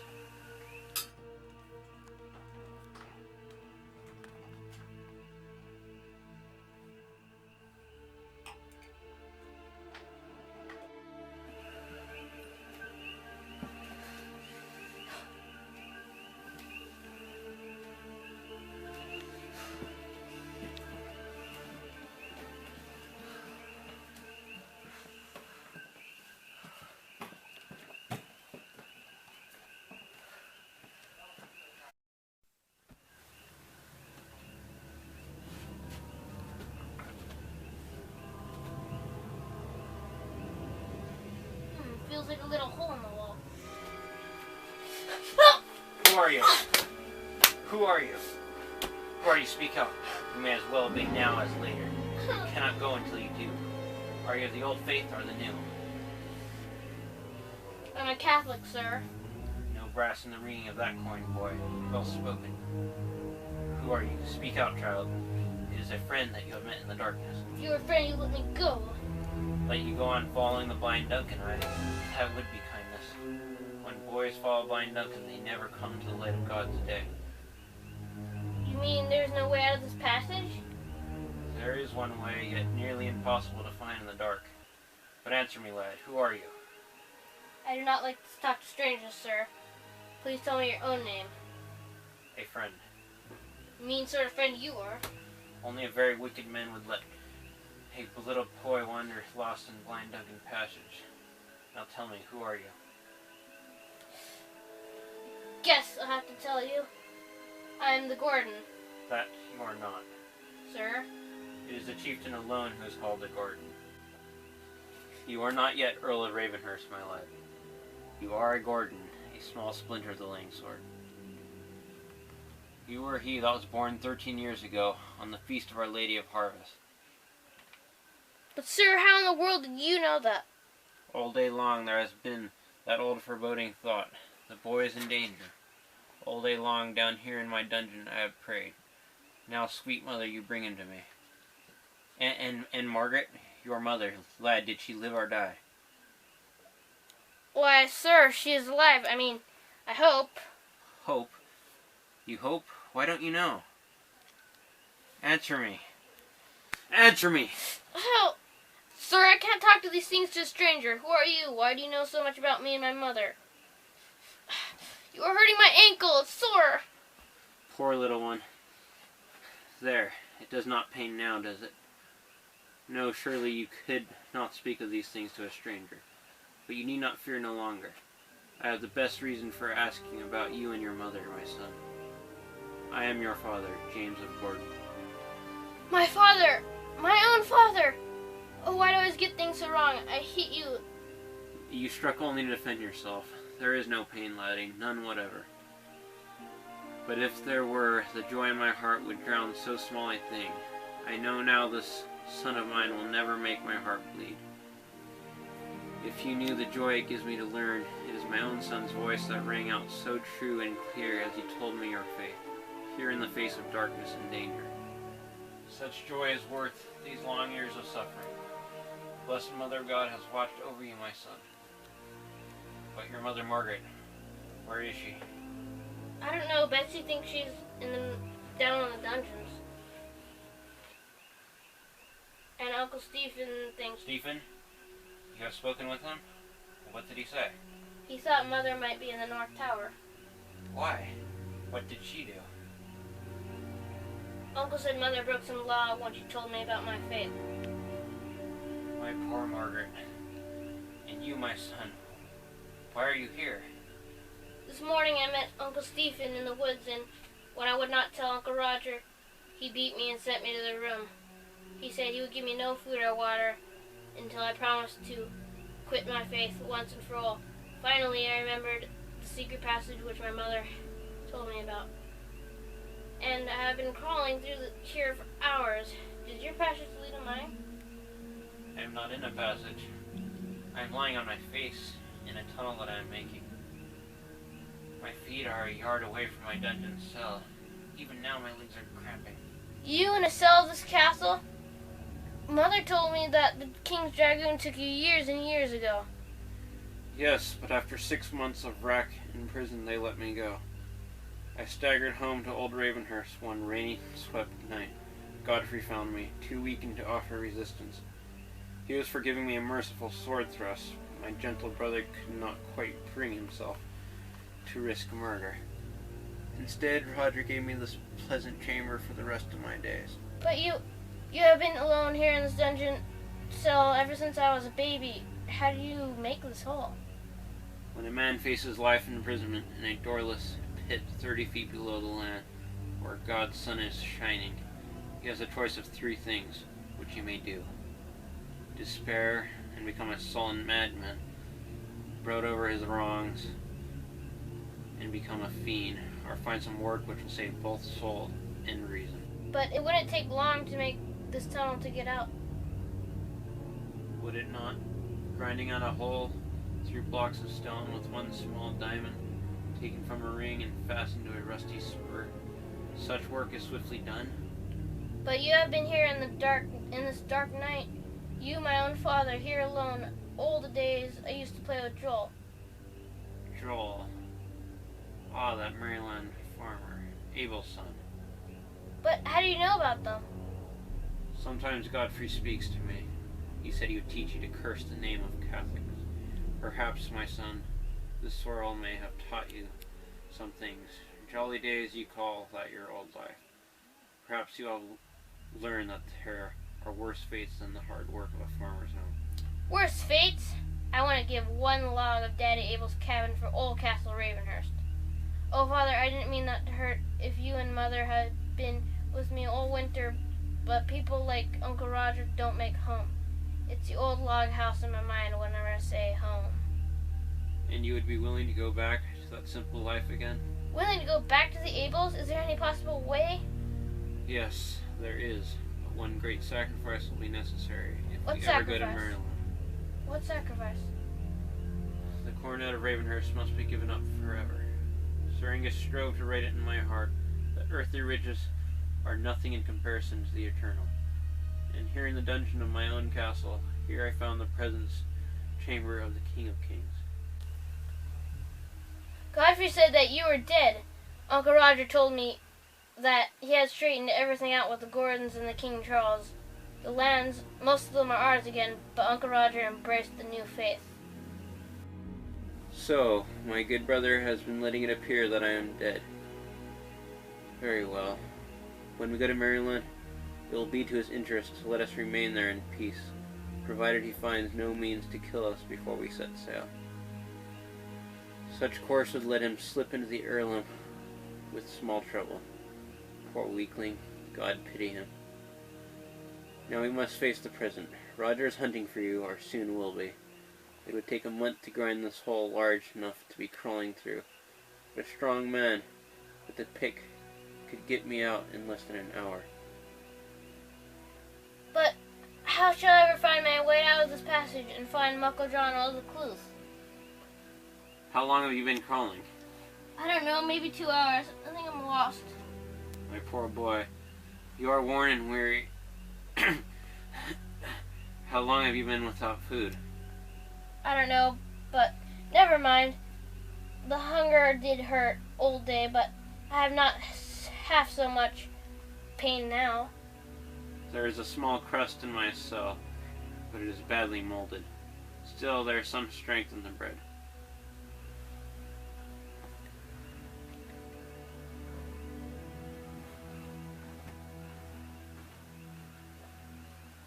Here.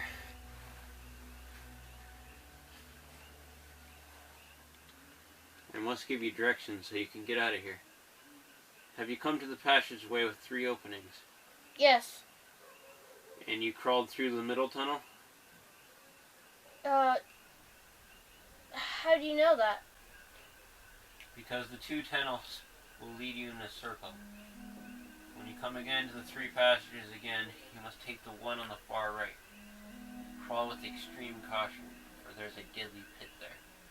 Make your way around the pit, and soon you will come to some stairs, which will lead you into a cave, safely out of Blind Mountain and into God's own fresh air. Follow the Frith to the fishing village and find Muckle John. Tell him to come for me with a pick. Have you understood my instructions? Take the right tunnel, avoid the pit.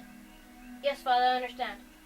Then go, my dear boy, and may God's hand guide you safely through. Goodbye, Father. I'll find Muckle John and get you out of here.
My lord! My lord! Sir James! Sir James! Who's there? Sir James, is that you? It is I. It's me, Muckle John. My friend, we had no idea you were still alive. Your brother shall pay for his treachery. Now get back and I'll break out these stones.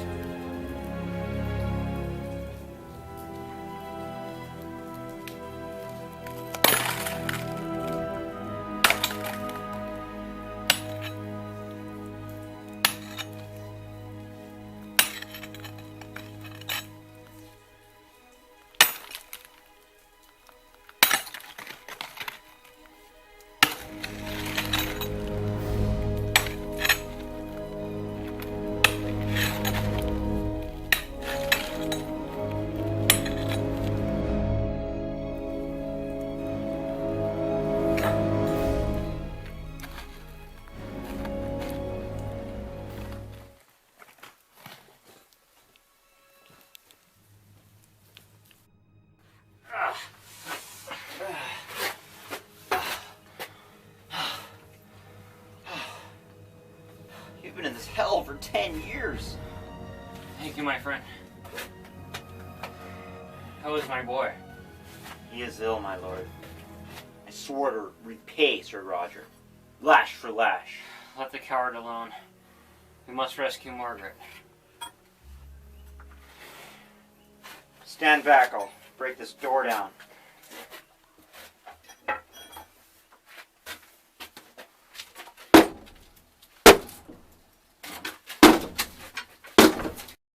where to, my lord? Someone's coming. Who's there?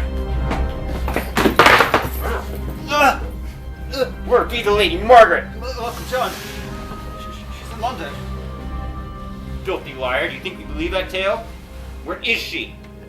Sir Roger, she locked it. Locked it in the North Tower. There are 2 portions of food here. Margaret is in the dungeon. Give Sir James the keys, you filth!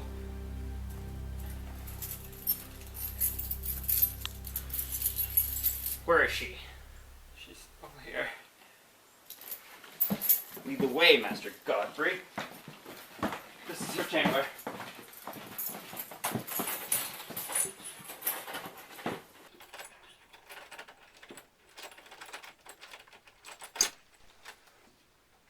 Margaret, are you in here? James? James? Margaret, Oh, James! Oh, Margaret, we must go. Come, let's go.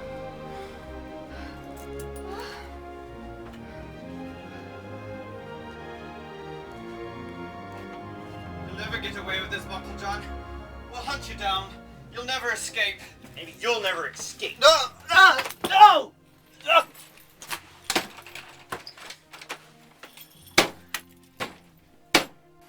My little comrade at arms, can you brave the blind Duncan? with you two helping me, I think I can. No, I can. Let's make haste then.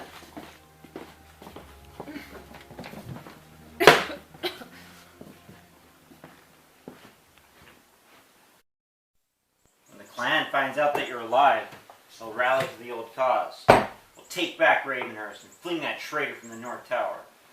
And then the king will come with all his armies, and more Gordons will die in battle, and more orphans will wail for bread. And the cause for which our fathers have stood is dead in Scotland. No cause is lost while true hearts live.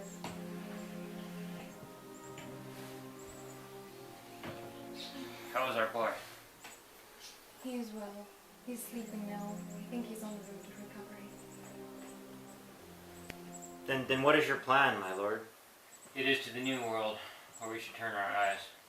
The New World? There the old faith lives anew. Ah, they said the red men roam the wildwood and trade furs fit for a king's robe to the tune of a few last beads. And Spanish gold. These are but sailors' tales. Years ago, Baltimore told me much about his colony. In Maryland we will face hardship and labor, but there we can at last be free to worship our Lord. our God, and we are children in the Catholic faith. That means never seeing my fatherland again. What choice do we have? You are now also an outlaw, and must flee for your life. And you are a sailor and must take us to the New World. Sir, I'm but a poor fisherman. I'll land you all in Davy's locker. You need a deep seas man. By the time we found such a captain, what would my brother have done? We must place all our trust in our Heavenly Mother to protect us.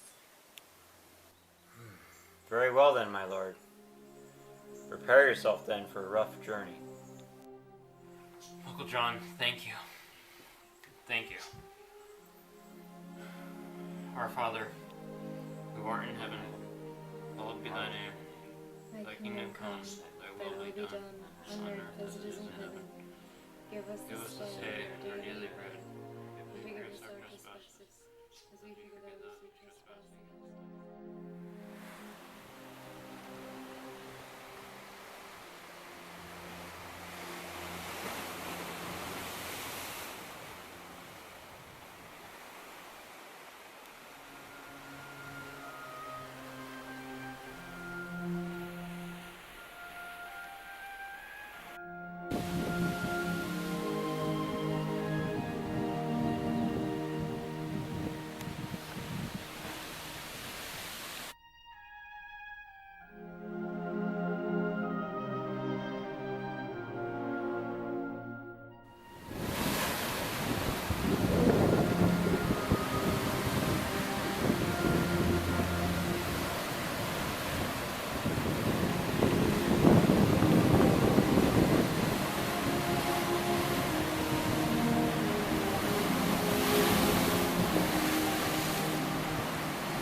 Uncle John was a true friend.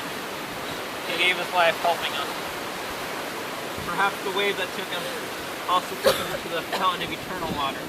He may be now enjoying the presence of God. But we lost him and our boat and all of our supplies. I am sorry, Margaret. I am no sailor. At least we can thank God that we have scrambled to shore alive. But we don't even know where we are. We can be anywhere in the world. Looks like Maryland. What do we do, James?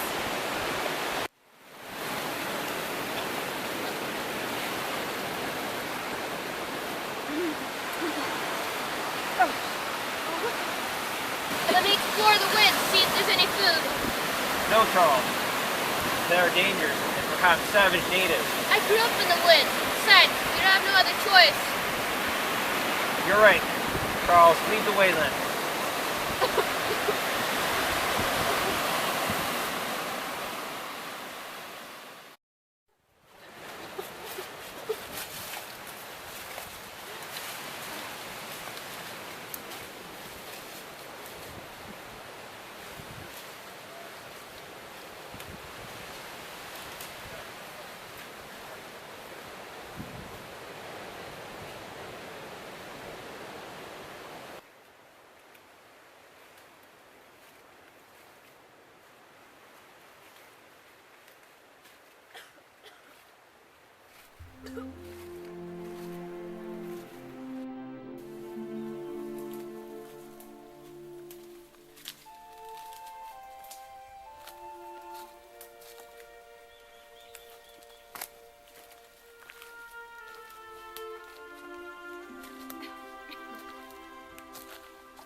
Are you alright, Margaret? I don't think I can go anymore, James. I feel so dizzy. If only we knew where we are. Dear God, help us. Gordon, where are you? Gordon?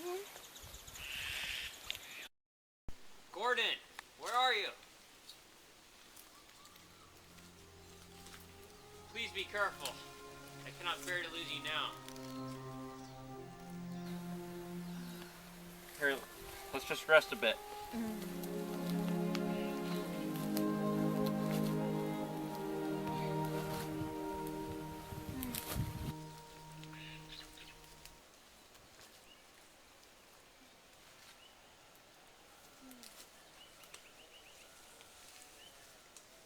Sutter's Knob! It's Sutter's Knob!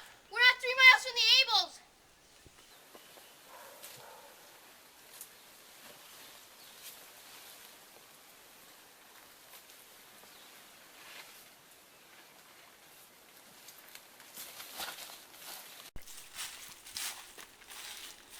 No, I can't go anymore, James. I feel so faint and dizzy. Oh, you're feverish. Are you right, Mother? She's very ill and weak. I'll go ahead and find some help. But you yourself are weak. I'll be alright, Father.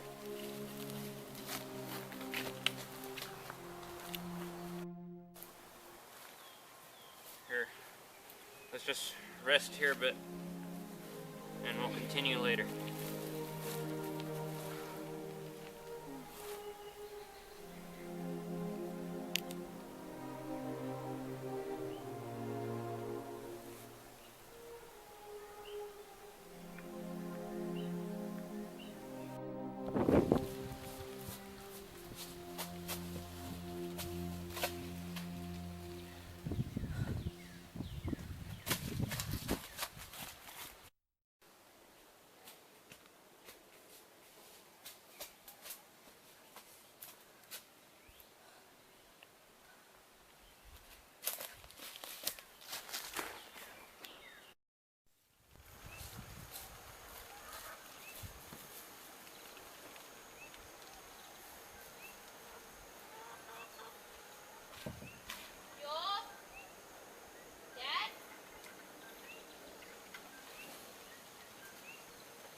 Blessed art thou among women, and blessed is the fruit of thy womb, Jesus.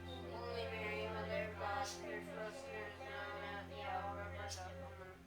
Glory be to the Father, and the Son, and the Holy Ghost. As it was in the beginning, now and ever, so will be world without end.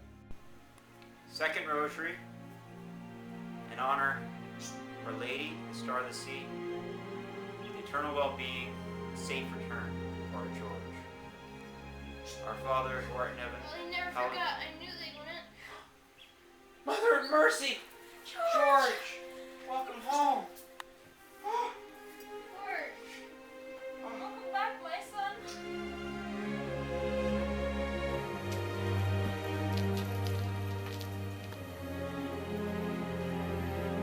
Mary, can't you see the lad is starving?